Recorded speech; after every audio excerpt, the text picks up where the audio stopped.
guys are in gorgeous Toowoomba. You're not in Canada right now, where I guarantee it's snowing and sleeting and heck, you're about to watch the best lumberjack show on the planet, so let's try this again. How are you guys doing today? There you go. Welcome to the Bushwhacker Bonanza Lumberjack Show. My name is Michelle Leffler. I'm going to be your MC today. Now, before we get started here, I want to thank a couple people who have made this show possible. Of course, to our #1 sponsors, that of course is Husqvarna. They have supplied us with the best chainsaws out there in the bush. And a big round of applause for Mitchell and the boys. They have supplied us with this gorgeous 50-foot gun we're about to climb. Give them all a big hand. Beauty. Now, before we get started here, I'm just going to fill you in a little bit of history of some old-time logging.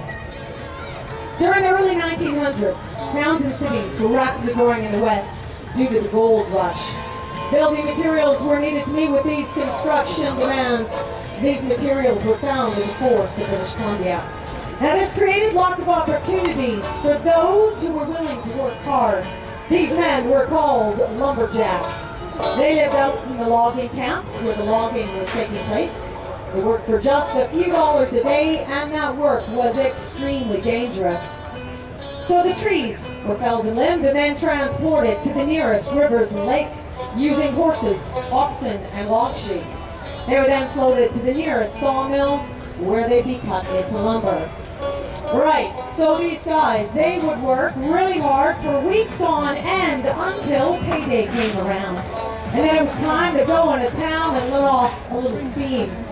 After sitting around having themselves a few drinks, they'd start to bragging about who was the best lumberjack.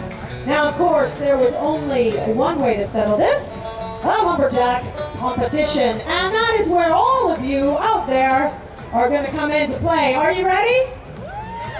Do you want to meet the boys? All right, here we go. Let's get this puppy started.